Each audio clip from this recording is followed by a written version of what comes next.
From 438 miles above Earth's surface, the newest Landsat satellite will collect data so detailed it can detect both natural and human-caused changes to the landscape. But what really makes Landsat unique is the half-century of data, an unbroken chain of observations over 5 decades. Let's take a look at how we got here.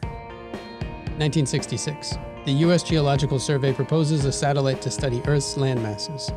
But what would that look like? Over the next few years, USGS and NASA researched their options.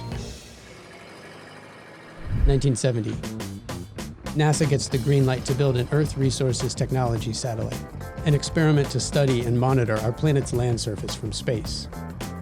Launched in '72, this was the first digital data of Earth, repeated at regular intervals with geometric fidelity to allow comparison between observations. This changed how we drew maps, tabulated agricultural production, and assessed damage after disasters. In 1975, NASA launched a second satellite, similar to the first. Now they were collecting twice as much data. With Landsat 3 replacing the aging original in '78, focus shifted to the advanced technology planned for the '80s. The Thematic Mapper instrument, launched on Landsat 4 in 1982 and on its twin Landsat 5 in '84, was a major step forward. Collecting 7 different wavelengths, at better ground resolution, and with higher precision, this was the beating heart of the satellite and became the workhorse for a generation of scientists. For the first time, Landsat data had 3 visible bands, red, green, and blue, allowing natural color composite images. With the addition of shortwave infrared wavelengths, the data could better highlight flooded areas, mineral deposits, and burn scars from wildfires.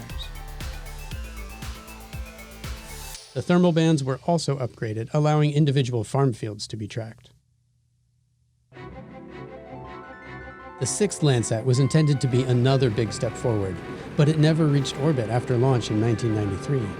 Plans immediately began for Landsat 7, which would carry an even more improved sensor.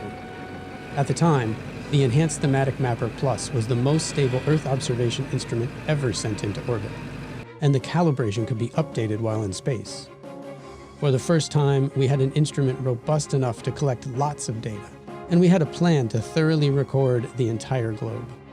Landsat 7 was put to work mapping coral reefs, and even produced the first high-resolution natural color map of remote Antarctica. Improvements to the thermal bands on Landsat 7 allowed states and counties to gauge how much water was used by crops. This helps them manage water resources efficiently. An important milestone occurred in 2008, when the USGS made the data available to download for free.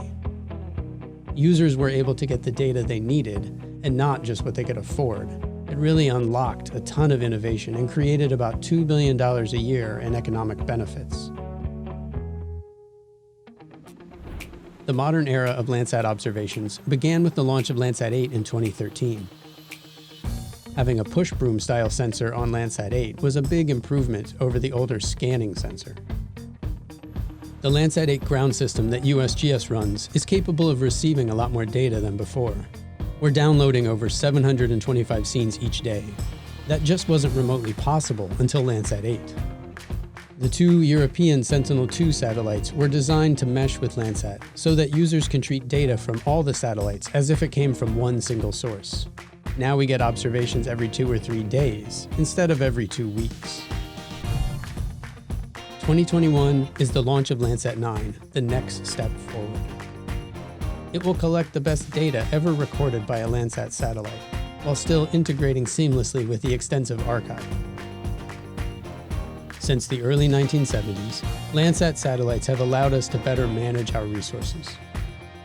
Landsat data has enabled countless innovations and will let us track the effects of climate change into the future.